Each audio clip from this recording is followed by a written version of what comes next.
시청자 여러분 안녕하십니까? VOA 뉴스투데이 시작합니다. 북한이 자신들이 정한 연말 시한을 앞두고 연일 미국을 압박하며 추가 도발 가능성을 제기하고 있는 가운데 유엔 안보리가 오는 11일 회의를 열고 이 문제를 논의하기로 했습니다. 이 협상 국면에서 그동안 북한 미사일에 대한 유엔 차원의 대응을 자제해왔던 미국이 이번 회의 소집을 요청했습니다. 첫 소식 김칸희 기자가 보도합니다. 유엔 안전보장이사회가 오는 11일 북한의 핵미사일 프로그램에 대한 공개 회의를 열기로 했습니다. 안보리 측 관계자는 VOA에 이 같은 내용을 확인하고 이번 회의는 미국이 요청한 것이라고 밝혔습니다. 앞서 미국 국무부는 유엔 주재 미국 대표부에 북한의 최근 미사일 발사들을 비롯해 도발 가능성과 관련해 유엔 안보리에 논의 요청을 지시했다고 VOA에 밝혔습니다. 특히 이번 안보리 회의 요청은 한반도에서 벌어지는 사건들과 지난 5일 도널드 트럼프 대통령과 유엔 안보리 상임 이사국 대표들 간의 백악관 회동을 고려해 이뤄진 일이라고 설명했습니다. 앞서 12월 안보리 의장을 맡은 유엔 주재 미국 대사는 지난 5일 백악관 회동에서 북한의 탄도미사일 도발은 국제사회 차원의 문제로 안보리 이사국 전체에 우려가 있었다고 밝혔습니다. 그러면서 북한의 도발은 시기와 상관없이 언제나 국제사회의 우려라고 지적했습니다. The Council is very unified on the fact that we are all very concerned. And it doesn't matter whether it's Christmas or whether it's tomorrow or whether it's February. We're all very concerned. 미국은 지난 5월부터 시작된 북한의 거듭된 단거리 탄도미사일 시험 발사에 대해 가능한 유화적 태도를 보이면서 북한과의 외교의 문을 열어놓겠다는 입장을 취했습니다. 대신 영국과 프랑스, 독일 등 유럽 국가들이 북한의 미사일 발사를 규탄하는 공동 성명을 내왔습니다. It's a gift people want. I mean, what's really needed is for the North Koreans to take the concrete, practical steps towards irreversible and verifiable denuclearization. 따라서 미국의 이번 안보리 회의 소집 요청은 이례적입니다. 미국은 북한의 김정은 위원장 스스로 설정한 연말 시한을 앞두고 예상되는 북한 도발과 관련해 추가 제재 등 안보리 차원의 대응을 요구할지 주목되고 있습니다. VOA 뉴스 김칸입니다. 이 연말이 다가오면서 북한의 미국 비난 발언도 수위를 높여가고 있습니다. 이 트럼프 대통령은 막말을 삼가라. 우리는 더 이상 잃을 게 없다. 이런 가시도 친 북한의 담화. 어떤 의도를 담은 걸까요? 안소영 기자가 취재했습니다.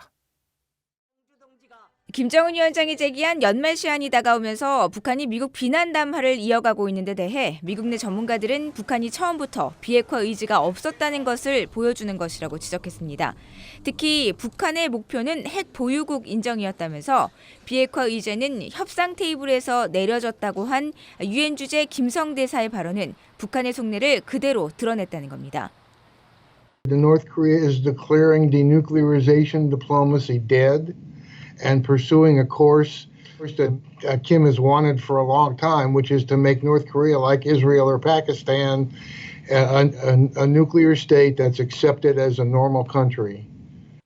또 백악관까지 찾아왔던 김영철 조선아시아 태평양 평화위원회 위원장이 북한은 더 이상 잃을 게 없다면서 도널드 트럼프 대통령 발언을 맞받아친 것은 북한의 전형적인 말싸움 수사에 지나지 않는다는 지적도 나왔습니다.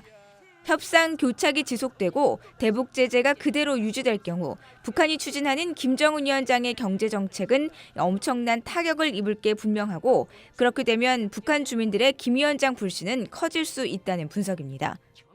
As you know, I've always said that instead of a long-range missile test, which really would, could lead to additional sanctions, I've always said that Kim Jong-un might look for some alternative.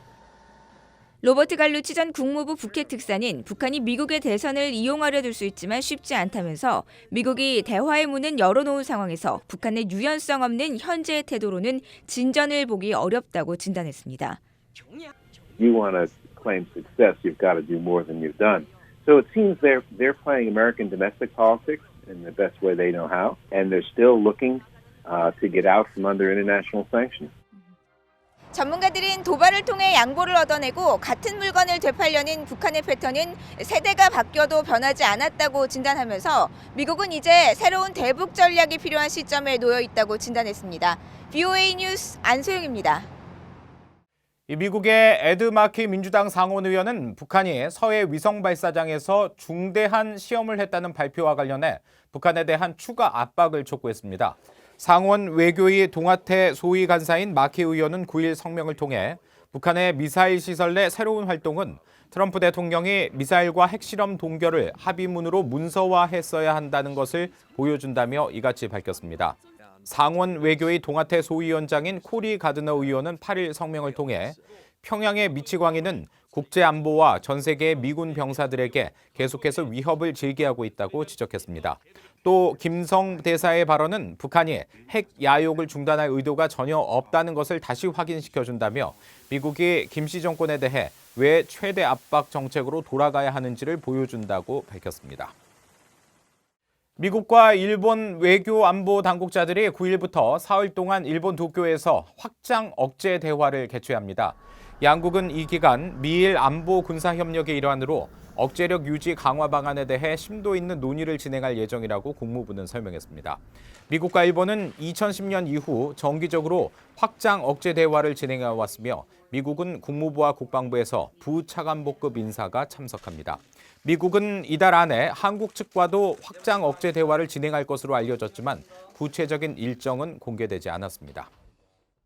유엔 안보리의 결의에 따라 해외에서 일하는 북한 노동자들은 오는 22일까지 북한으로 돌아가야 하죠. 이제 2주가량 남았는데 지금까지 10여 개의 나라에서 2만 6천여 명이 북한으로 송환된 것으로 알려졌습니다. 이 북한 노동자들이 가장 많은 중국이 어떤 조치를 취할지 관심을 모으고 있습니다. 함지하 기자의 보도입니다. 현재까지 북한 노동자들을 가장 많이 송환시킨 나라는 러시아입니다. 유엔 안보리 대북제재위원회에 보고한 내용에 따르면 러시아는 지난 3월 현재 전체 3만 명에서 2만 명을 송환한 것으로 돼 있습니다. 22일 송환 시한을 앞두고 북한의 고려항공은 평양 러시아 블라디보스토크 항공편 운항을 20일까지 임시로 주 2회 4편에서 주 5회 10편 운항으로 늘려 귀국 노동자들을 위한 것으로 해석됐습니다. 유엔 안보리 대북제재위원회 보고 내용들을 보면 중동 국가인 카타르와 아랍에미리트는 각각 2천여 명과 1,600여 명의 북한 노동자들이 대부분 귀국했고 쿠웨이트는 900명, 독일 800명, 폴란드 400명 규모가 북한으로 송환됐습니다. 이에 따라 북한 노동자 송환 사실을 알린 나라는 현재 적어도 11개 나라고 송환 노동자 수는 대략 2만 6천 명에 이릅니다. 아프리카 국가들 상당수도 이달 말까지 노동자들을 귀국시키라고 북한 측에 통보했습니다. 하지만 최근 BOA가 불법적인 북한 노동자들의 외화벌이 현장을 보도한 세네갈에서는 아직도 일부 노동자들이 남아있는 것으로 전해졌습니다. 북한 노동자의 상당수가 집중돼 있을 것으로 추정되는 중국은 지난 3월 현황 중간 보고서를 안보리에 제출했지만 일반 공개를 거부해 정확한 내용이 알려지지 않고 있습니다. The main issue is contiguous countries, next door countries, China and Russia, because people could just walk across. There'll still be plenty of Koreans working in China. I don't think the Chinese can. 이런 가운데 중국과 북한은 지난 3일 베이징 영사 당국자 회담을 열어 상호 인적 왕래와 북한 노동자 문제 등을 논의한 것으로 전해졌습니다. 전문가들은 북한 노동자들이 임시 방문 비자 발급 등의 방식으로 중국 국경 도시에서 일하고 있다면서 많은 수가 여전히 중국에 체류 중일 것으로 추정했습니다. BOE 뉴스 함지아입니다. 유엔 안보리 대북제재위원회가 유엔 아동기금 유니세프의 대북제재 면제 기한 연장 요청을 승인했습니다. 유엔 안보리 대북제재위원회가 홈페이지를 통해 공개한 서한에 따르면 유니세프는 지난 4월 북한의 건강과 식량, 위생 상황 등의 개선을 위한 750만 달러 상당의 물품 반입을 신청해 허가를 받은 바 있습니다. 당시 제재위의 반입 허가 면제 기간은 지난 10월까지였는데 이번 기한 연장 요청으로 유니세프는 내년 6월까지 제재 면제를 받게 됐습니다. 유니세프가 북한에 반입하는 물품은 응급처치 도구와 수술실 장비 등 의료용품과 수질 개선 도구 등 약 750만 달러어치의 물품입니다. 전 세계 여성의 인권과 사회적 기여도를 평가한 조사에서 북한이 제대로 조사에 응하지 않아 순위에 집계되지 못한 것으로 나타났습니다. 미국 조지타운대 여성평화안보연구소와 노르웨이 국제단체 오슬로 평화연구소는 9일 전 세계 167개 나라의 여성 인권 실태를 평가한 2019 여성 평화 안보 지수를 발표하고 북한과 쿠바, 코소보 등 11개 나라를 평가 순위에서 제외했습니다. 북한은 25세 이상 여성 취업률과 북한 노동당 내 여성 위원 비율, 또 여아 1명당 남아 출생 비율 등 3개 항목에서만 조사가 이루어졌을 뿐 나머지 8개 항목에서는 전혀 조사가 이루어지지 못해 유의미한 분석을 할 수 없었다고 여성평화안보연구소는 밝혔습니다. 이상으로 VOA 뉴스투데이 마칩니다. 함께해 주신 여러분 고맙습니다.